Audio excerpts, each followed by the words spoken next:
But before I do that, I'm gonna get into the weapon systems I used. So I used a 2011, a JV Dynamics Phantom Strike. This is made for limited, it's a limited optic 2011. Limited optic is a new division in USPSA where you have a limited gun, so basically a 2011 double stack, and you can have an optic. So this, I'm a big fan. I used to shoot a lot of USPSA and open, so I am a big fan of the 2011 platform. I have a Trijicon SRO in it for the big hood. And actually, I'm a pretty good pistol shot normally, but at this match, I kind of rushed on one stage and missed a couple shots I should not have missed. But really like this gun. It's nice, heavy. You don't have to do a lot of movement. You don't have to cover a lot of ground with the gun. Generally speaking, the assault stages are sub 5 minutes. So this was a nice setup. And this is 9mm. For the rifle, so I was the gas gun guy, and for the rifle, I carried a 22-inch JP AR with the side charging handle with a MDT triple pull bipod on it.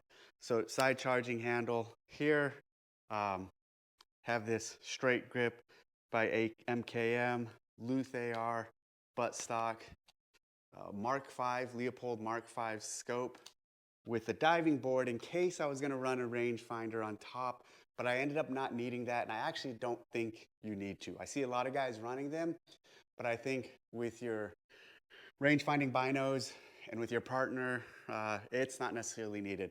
My partner did run one. I think he is happy he ran it. I didn't actually ask him afterwards, but with my own experience and the way this ran, I didn't feel like I needed a rangefinder on the gun. Area 419 AR mount.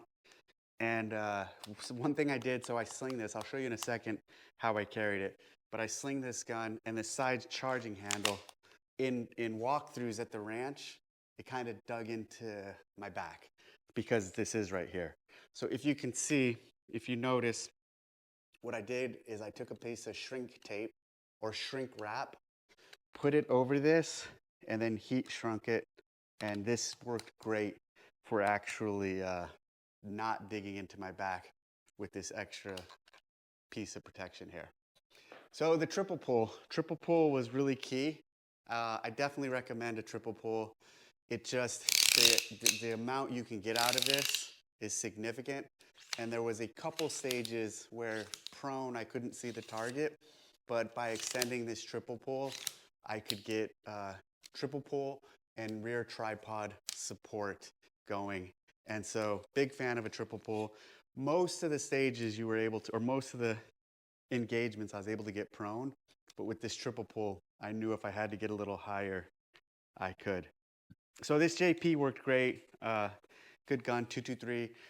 If I shoot it again, I have a JP 6mm Creedmoor I would have shot the match with, but it has about 1,100 rounds on it, so it's towards its tail end of life. I couldn't go to a 3-day match with that, so I went with this 223.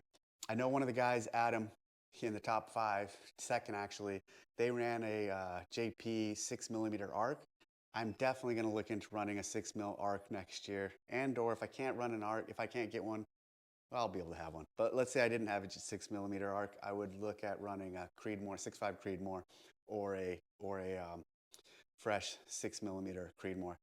6.5 Creedmoor is probably a little more reliable running gun than this. The other thing about running a 6.5 Creedmoor, I could have ran same caliber as my partner, but I didn't have that. I had this 22-inch JP setup, and it worked great though.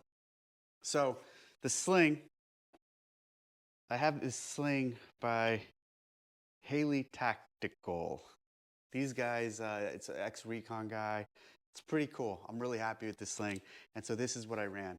This is how I carried the gun.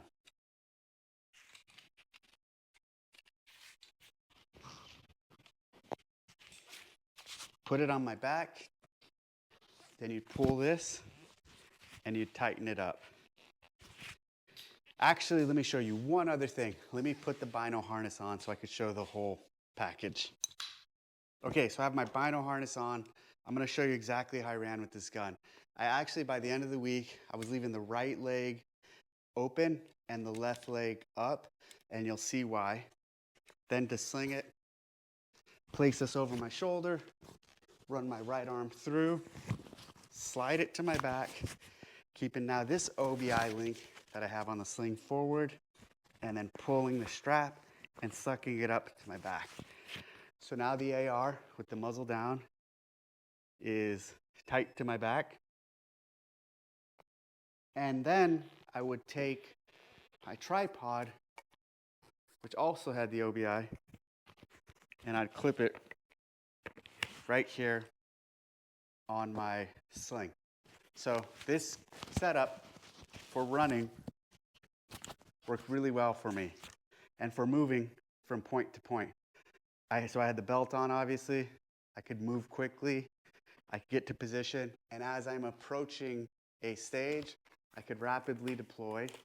Also, there was one time when within the stages, within the long course, I was running it like this with legs deployed, so I could even deploy faster. So running, get to a stage, open this up, set it down, loosen this, rotate the gun forward, it's off, deploy that one, set it down. I'm now ready to start range finding, and I have my weapon on the ground. So overall, not a lot of gear. Didn't take water. You don't need water for this. You don't need a lot of gear again. I'll say that again. Simple, pretty straightforward, but really happy with everything I had and everything I used. So I will probably not, other than what I talked about with the gun and maybe bringing a different caliber next year if I shoot gas gun, I will probably not change anything with my setup or kit. So if you ever want to shoot this match, I highly recommend it. It is definitely my favorite format for any of the matches I've ever shot, especially team matches. Team matches are my favorite. You get to work through problems and solve situations that you typically don't find in standard PRS matches. But of all the team matches I've ever shot, this one is for sure my favorite. So competition dynamics, Burris Optic Sniper Challenge, check it out. And I think you'd really enjoy it. Thanks for watching. See you on the next one.